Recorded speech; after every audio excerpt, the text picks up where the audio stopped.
104.5 The Team, your home for New York sports. Levack and Wolf here, joined by Field Yates. Field, you're the man who's got the knowledge when it comes to where we are with Deflategate right now. I can't believe, what is it, well over a year. We're still talking Deflategate. Where are we at this moment? Well, we're nearly 500 days in. As a matter of fact, we're 492 days in, to be precise. But who's counting other than perhaps the football world? Where we are at is we're still in sort of hurry-up and wait mode. As we all know, Tom Brady did formally file his appeal for an in-bank hearing to have the reinstated suspension subsequently vacated again.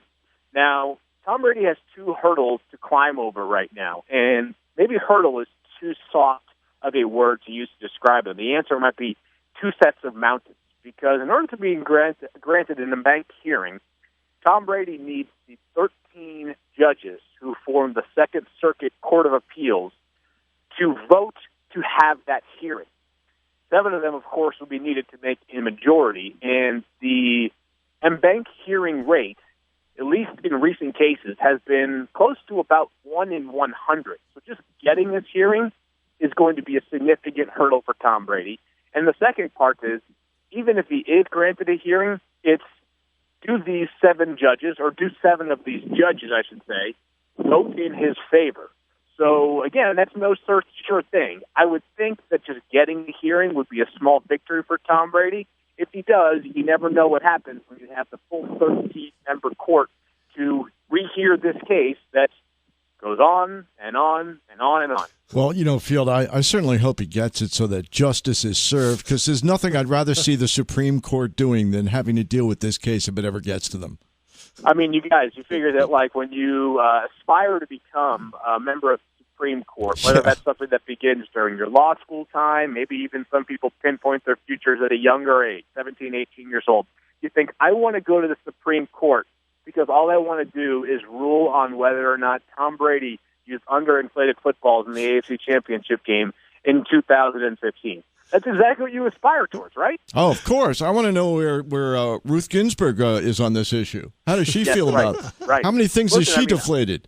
I tell people all the time. Is my sister just finished her second year at law school at Boston College, and I call her more now to ask her questions about legalese. I don't even know if she's doing it. I think she's doing well from all I can tell. But I call her because I'm like, you got to explain this to me. You got to, sort of get me up to, what an in-bank hearing is, all this stuff, because my life, it feels like, as a football reporter, has been in some ways like, I feel like I might have like a partial JD just from covering this Deflategate story. Field Yates, he's part of the Fantasy Focused Football Podcast. Of course, follow him on Twitter at Field Yates. All right, well then let's actually just, I was going to ask about the concussion stuff, but you know what? You're right. We're getting really close. OTAs are here. Let's talk about real football. The New York Jets. It feels like Fitzpatrick's going to get done. We had Rich Cimini on. He seems to think that the Fitzpatrick deal is just a matter of time. What are your thoughts? Yeah, I think it's a matter of when, not if.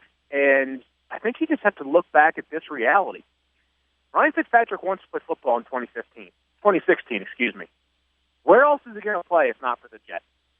Even if the Jets' offer to Ryan Fitzpatrick is not where he wants to be, money-wise, who else is going to give Ryan Fitzpatrick big money to be their quarterback, save a catastrophic injury to another current starter?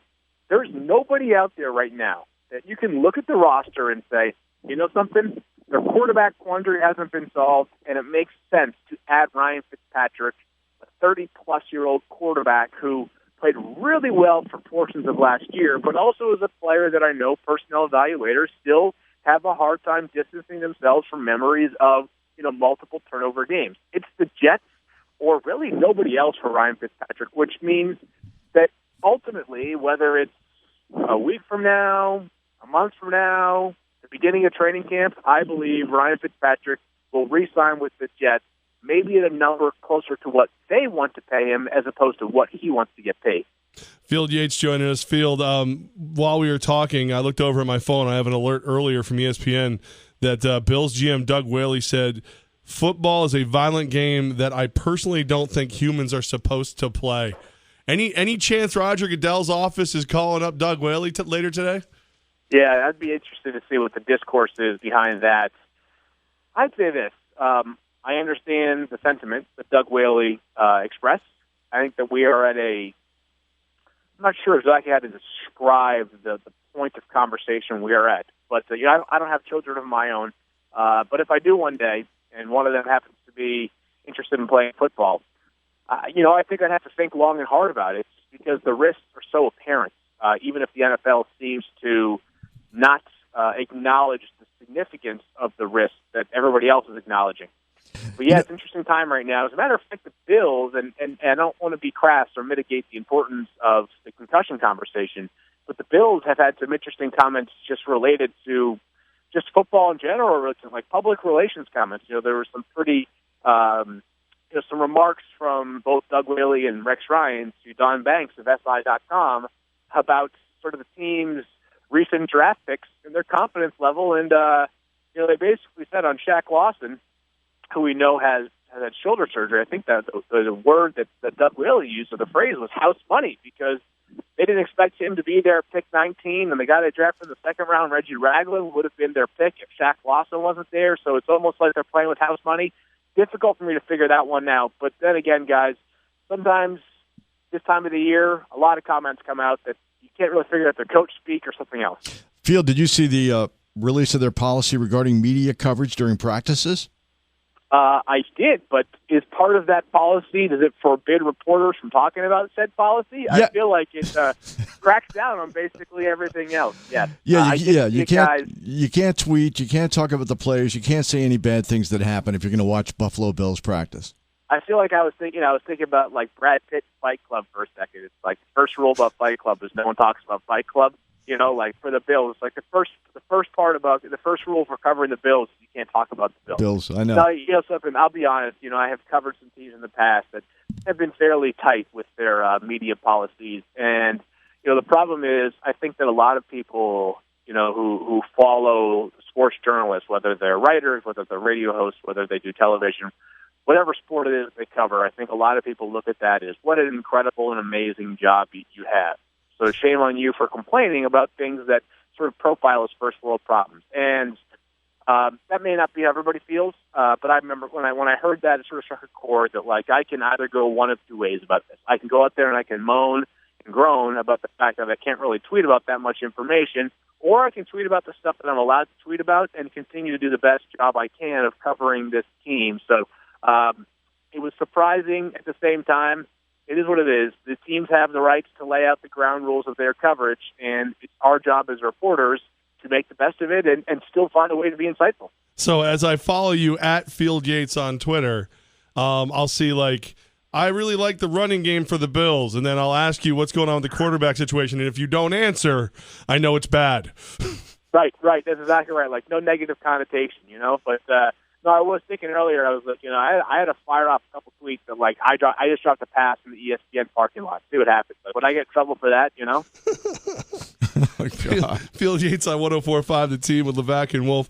Field, the Giants, major overhaul on the defense. Victor Cruz, kind of his status, they're saying he's ready to go. They said he might be ready to go last year. When you look at this team, do you see a team that might actually compete for the NFC East? Well, I do, and I think I see that, but I would say this. Let me start here. I see that with all four teams in the NFC because I don't think anybody is clearly better than the other teams in the East. The Cowboys look better because of the fact that they're healthier with Tony Romo and they added Zeke Elliott. Washington, the incumbent champs, and I don't think they got any worse this offseason. They added Josh Norman, Kirk Cousins gets the franchise tag, and sort of another year of the offensive line, which was kind of a question mark last year under Bill Callahan. The Eagles, I don't know, guys. It's hard for me to figure out the Eagles. Talked about them so much at this point that I need to sort of like take a step back and recalibrate what I think about the roster. And the Giants, just from a talent ad standpoint, it's no mystery. Like, the Giants got the best, I would say, had the best offseason in terms of talent ad on paper. But, paper champions that's what they are. They're worth their weight in paper. So we'll see if it all meshes and comes together. But, like, when you add a defensive line that could be as good as any in football, at least in terms of four-man fronts, you add an excellent pass rusher, Olivier Vernon, a cornerback in Janoris Jenkins who has some gambling to him, sort of his game, sort of some calculated guesses, I think that's a better way to put it. But when he's on, he's really, really good. He's super reactive, and he certainly can score when the football's in his hands because he's an unbelievable athlete. And then offensively, you drafted a guy in Sterling Shepard who probably is going to be better pretty soon than anybody else who was playing opposite of Odell Beckham Jr. last year. So the Giants certainly look at a team that could be explosive. I really want to see defensively what they're capable of because the offense really wasn't an issue last year. Ben, two questions, Field. Ben McAdoo, year one. What's a reasonable expectation for Ben?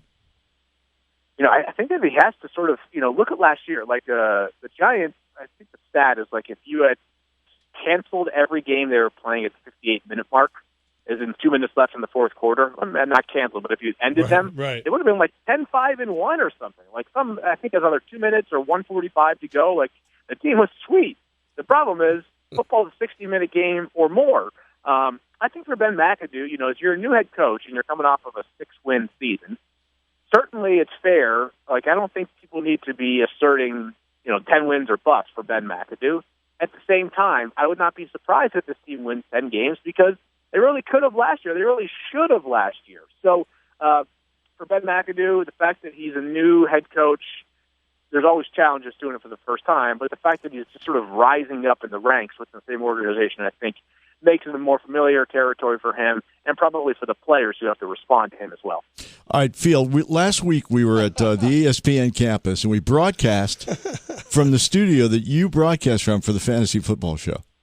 I have to tell you that Levack, my partner, walked in there, and when he realized that he was sitting in the same chair that you sit in, I can't tell you what happened. I geeked out a little bit. I love the show. He totally geeked out. You wanted to rip some fabric off the chair and frame it. Well, no, I didn't go that bad, but I was sitting where you sit, Field. Wolf was sitting where Barry sits. And then our guests all sat where Stefania Bell sat, and every commercial break, I would break it. It's a fantasy focus. I love it. It's the only podcast I listen to. And he went nuts over the Stefania Bell? No. The board. The board. Put it on the board. Oh, yeah.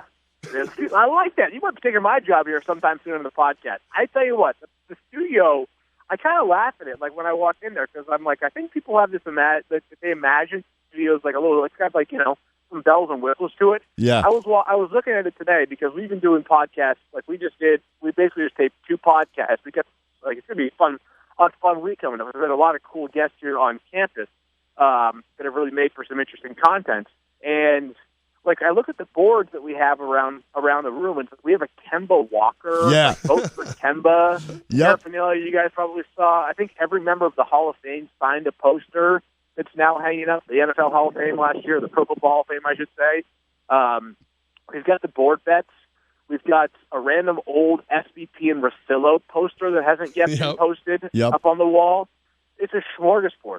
Either this summer needs to be spent decorating it, or we need to just continue on with the tradition of just aggregating stuff that just happens to arrive in our footsteps. Yeah, the Smithsonian called. They would like that studio when you're done with it. But see, it's all theirs. It's all theirs. But see, Field, honestly, we broadcasted in that studio 3 years ago, and it was they were walking in, taking things from that studio for other rooms while we were in there. They've completely redone it, so I appreciate it now. Hey, you know what? That makes me feel better about it. So I think the people who say life is all about perspective. You're just proving that point right now. See, Field Yates, part of the Fantasy Focused Football Podcast, the only podcast that I am completely addicted to, and I openly admit it. Well, I appreciate that very much, and we've got some exciting stuff this year. Like I said, this week's gonna be fun. We got Will Arnett on the show, Bobby Slay came by, Alan Hearns. So it'll be a good podcast and a good podcast week, and then this year, we're trying to get it up in video form, so that could be even either better or worse, actually. Either have to share Matthew and I for 60 minutes a day, which might not be fun, or it could make it even better, more interactive, and an enjoyable hour of each person's day. Yeah, you and Stefania, okay. I don't know if everybody needs to see Barry for the podcast. Hey, listen, you can feel free to make as many of those jokes about him as you want. Field Yates, Fantasy Focused Football Podcast, ESPN's Man in the Know for Football. Field, we're going to keep bothering you throughout the football season because your knowledge is on point, my friend. Let's do it, guys. That sounds fun. Thanks, Field.